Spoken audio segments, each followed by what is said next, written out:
మీద మీకు మార్నింగ్ ఒక నోటీస్ ఇచ్చారు కదా మేడం, మిమ్మల్ని వాళ్ళని అరెస్ట్ చేస్తున్నారు. Notice only sections mentioned, not the grounds of arrest and what cause he was arrested అవన్నీ ఏం లేవు. మీరు లోపలికి వెళ్ళారు కదా స్టేషన్ లో, అడగలేదా? ఇప్పుడు అడిగాం కదా, అడిగితే వాళ్ళు ఇంకా ఇవ్వలేదు. అన్ని ఒకటేసారి ఇస్తాము రిమాండ్ కి తీసుకెళ్ళినప్పుడు అని దే ఆర్ టెల్లింగ్. ఇవ్వాలి కదా, అదే ఇవ్వలేదు. అందుకే కదా మేము అడిగాము కానీ ఇవ్వలేదు. అందుకే లాయర్ని కూడా పంపించమంటే ఆయన కూడా అదే అడిగారు. ఇంతసేపు దానికోసమే కూర్చున్నాం. ఏం చెప్పారు? We're not going to give now, రిమాండ్కి తీసుకెళ్ళినప్పుడు అన్ని పేపర్స్ ఒకటేసారి we're going to give. Then how are you going to prepare? మేము ఎలా ప్రిపేర్ అవ్వాలి? That's what we asked. అంటే ఎందుకు ఒక మనిషిని అరెస్ట్ చేశారు అని ఎంతసేపు ఉంచడం కూడా illegal detention. That is what law. వాళ్ళు ఎఫ్ఐఆర్ ఇస్తేనే కదా మేము ఏమైనా చేయగలం. అంటే గ్రౌండ్ రీజన్స్ ఎందుకు అరెస్ట్ చేశారు అనేది ఇంకా దే ఆర్ నాట్ రివీలింగ్ కదా.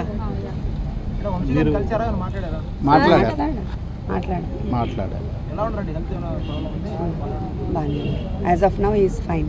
అంటే మీరు లీగల్ ప్రొసీడింగ్ పోవడానికి ఫర్దర్గా మీకు ఇప్పుడు without FIR you can't go కదా. We can't go. సో మరి 1 day అయిపోతుంది ఆల్మోస్ట్ ఆల్. మీరు లీగల్ ఇప్పుడు కాసేపట్లో మెజిస్ట్రేట్ ముందు హాజరుపరుస్తారు. సో అటువంటి సందర్భంలో అదే మనం చెప్తాం అక్కడ.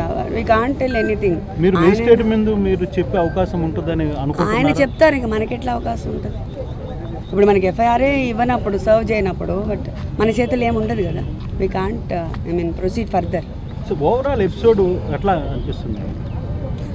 ఎపిసోడ్ నేను పొద్దున్న నుంచి చెప్పాను, ఎవ్రీథింగ్ ఏం అర్థం అవ్వట్లేదు. ఎప్పుడో జరిగినప్పుడు 44 మంది కేసు పెట్టారు. 44 మంది కేసు పెట్టడంలో ఎవరు దాన్ని ప్రేరేపించారు, ఎలా జరిగింది, స్టేషన్లో ఎలా పెట్టారు, ప్రెస్ మీట్ అనేది అందరికీ తెలుసు. 44 మంది పెట్టారు. అప్పుడు సిఐ గారు కూడా గాయపడ్డారు. తర్వాత దాన్ని ఎక్కడ కుక్ చేశారు? 91కు కుక్ చేశారు. కుక్ చేసిన తర్వాత ఇప్పుడు ఏం చేస్తున్నారు? ఇప్పుడు తీసుకున్నారు కస్టడీలోకి. ఇప్పుడు కూడా ఎఫ్ఐఆర్ చేయట్లేదు. ఏంటి డిఫరెన్స్ అంటే రెడ్ బుక్ రాజ్యాంగం వాళ్ళు చెప్తారు, దాని ప్రకారం వీళ్ళు కుక్ చేస్తారు. పోలీసు వ్యవస్థ మొత్తం రాజకీయ వ్యవస్థలో ప్రభుత్వంతో నడుస్తుంది. వాళ్ళు ఏం చెప్తే అది చేస్తారన్నమాట కుక్. లేకపోతే ఏముంది ఇందులో? ఈ సెక్షన్స్ ఉన్నాయి, we are giving this FIR, we are going to remand him like this అని చెప్పడానికి ఏముంటుంది? చేయలేదంటే ఏంటి అర్థం? ఎంత కుకింగే కదా. స్టేట్లో ఏం జరుగుతుందో అందరికీ తెలుసు. ఇప్పుడు అతన్ని బెదిరిస్తే ఎలా వదిలేస్తాం మేము? ఇప్పుడు వంశీ గారే బెదిరించారనుకుందాం, ఎందుకు వదిలేస్తారు? వెరీ సింపుల్ కదా. అతనే చెప్తున్నాడు, నా చేత సంతకం పెట్టించుకుని సాక్షి సంతకం అని చెప్పి ఎఫ్ఐఆర్ కింద చేశారని చెప్తున్నారు. ఇవన్నీ చూస్తే ఎట్లా అనిపిస్తుంది? చెప్పింది కూడా మ్యాజిస్ట్రేట్ చెప్పారు. ఊరికినే ఏదో పత్రికా ముఖంగానే ఊరికి ఎవరికో కాదు. 164 statement recorded by particular magistrate. ఎవరైతే కంప్లైంటెంట్ అనుకుంటున్న సత్యప్రసాద్ని ఈరోజు ఎర్లీ మార్నింగ్ వైజాగ్లో పిక్ చేశారు పోలీసులు. విత్ సీసీ ఎవిడెన్స్ కూడా లభించింది. వాళ్ళు ఇప్పుడు తీసుకుని వెనుకొస్తున్నారు. కంప్లైంట్ని పోలీసులు బలవంతంగా ఎందుకు పిక్ చేసి తీసుకురావాల్సిన పరిస్థితి ఎందుకు? ఇప్పుడు అదే ఈ కేసు నేపథ్యం చూస్తే ఫస్ట్ నుంచి రెచ్చగొట్టారు. పార్టీ ఆఫీసులో గొడవ చేసిన తర్వాత సీఎని కూడా కొట్టారు. తర్వాత ఎవరిని అడిగినా చెప్తారు, వంశీ అనే వ్యక్తి తెలుగుదేశం పార్టీకి టార్గెట్ అనేది ఈ స్టేట్లో ఉన్న ఏ వ్యక్తిని అడిగినా చెప్తారు. దీనికి ఆయన ఎలా పోరాటం చేస్తున్నాడో కూడా తెలుసు. వాళ్ళ మెయిన్ టార్గెట్ ఏంటి? They want to hit him. పవర్లో ఉన్నాం కాబట్టి మేము ఏదైనా చేయగలం. ఇది వంశీ గారికి కాదు, సామాన్య కార్యకర్తకు కూడా జరుగుతాం. వంశీ గారికే కాదు, ఎవరికైనా జరుగుతాం. మీ అందరికీ తెలిసిందే. ఇప్పుడు ఆయన క్లియర్గా చెప్పాడు, నేను మాట్లాడలేదని చెప్పాడు. అయినా సరే మాట్లాడారని చెప్పి చేస్తున్నారు. నేను మాట్లాడలేదని చాలా సందర్భాల్లో చెప్పాడు. నేను కూడా విక్టిమ్ అని చెప్పాడు. ఆడపిల్ల అంటే ఎవరి పిల్లైనా ఆడపిల్లే. మీ పిల్ల కావచ్చు, నా పిల్ల కావచ్చు, ఏమి కావచ్చు, ఇంకోళ్ళు కావచ్చు, ఎవరైనా సరే. అంటే ఏ ఆడపిల్లైనా అనకూడదు అని చాలా సందర్భాల్లో చెప్పాడు ఆయన. అది మీకు తెలియదు కాదు, మీ అందరికీ తెలిసిందే.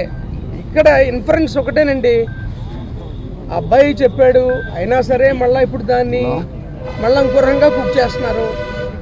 ఇది అందరికీ తెలిసిందే కదా. లేకపోతే 44 మంది మీద పెట్టింది 91 మందికి ఎట్లా చేరుతుంది? అంటే అక్కడ ఎవరు వైసీపీ వాళ్ళు ఉంటే వాళ్ళందరినీ బుక్ చేయడం. తీసుకెళ్తాం అంతే కదా. ఇంతకన్నా వేరే ఏమన్నా అర్థం చెప్పగలమా? అర్థం చెప్పలేం కదా. ఎందుకు టార్గెట్ చేయరు? టార్గెట్ చేశారని అందరికీ తెలుసు కదా.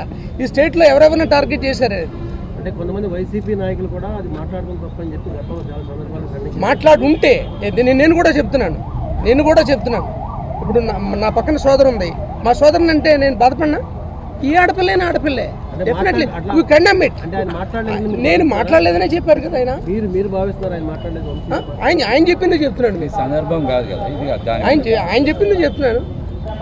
ఎస్, ఆ లెక్కకు వస్తే మీరు ఈ స్టేట్లో జరిగే మీకు తెలీదా? ఏ కుటుంబంలో ఆడపిల్లని వదిలిపెట్టారు? ఏ పార్టీ వదిలిపెట్టింది చెప్పండి. ఏం జగన్మోహన్ రెడ్డి గారి ఫ్యామిలీని కామెంట్ చేయలేదా చెప్పండి. ముందు మెచ్చేసి చెప్పండి ఇలా అనలేదని.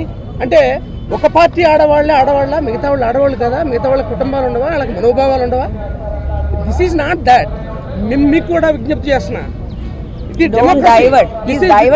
This is democracy. రాజ్యాంగ వ్యవస్థ మీద మాకు నమ్మకం ఉంది, రాజ్యాంగ విలువల మీద నమ్మకం ఉంది. వైఎస్ఆర్ కాంగ్రెస్ పార్టీ, జగన్మోహన్ రెడ్డి గారు రాజకీయంగా ఓటు విలువ ఎలాంటిదో, మనిషికి కూడా సామాజికంగా ఆర్థికంగా వాళ్ళు ఎలాంటి వాళ్ళైనా సరే అదే విలువనిచ్చి పరిపాలించిన ఆయన. దానికి భిన్నంగా ఇప్పుడు ఇలా జరుగుతుంటే media, you can understand it, what is happening to this state. ఏం జరుగుతుంది అనేది you should think of it. ఏం జరుగుతుంది ఇది మీరు కూడా ఆలోచించండి. Yes, you come with a very good questions. What is happening to this state? We do answer. Don't carry with the politicians. మన రాష్ట్రం బాగుండాలా మాట్లాడండి. ఇలాంటి విష సంస్కృతిని ఎవరు పోషించినా ఖండించాల్సిందే. ఖండిస్తాం కూడా, దాంట్లో ఏమాత్రం లేదు. ఖండిస్తాం ఖచ్చితంగా. ప్రజలు ఎన్నుకున్న ప్రభుత్వం ప్రజల కోసం పనిచేయాలా? ఎవరికైనా సరే ఇర్రెస్పెక్ట్ ఆఫ్ కాస్ట్, కలర్, క్రీడ్ మేము చేసాం. somehow we are being rejected by the people, we accept it, but this is not the way. Please, కనీసం రాజ్యాంగాన్ని మొన్నే చేసుకున్నాం కదా, రాజ్యాంగ దినోత్సవాన్ని. మరి ఏంటిది? What is this? సార్ ఫర్దర్గా even court is asking for the CC cameras. ఏం చెప్తున్నారు? తగలబడిపోయింది ఏంటి? What is this?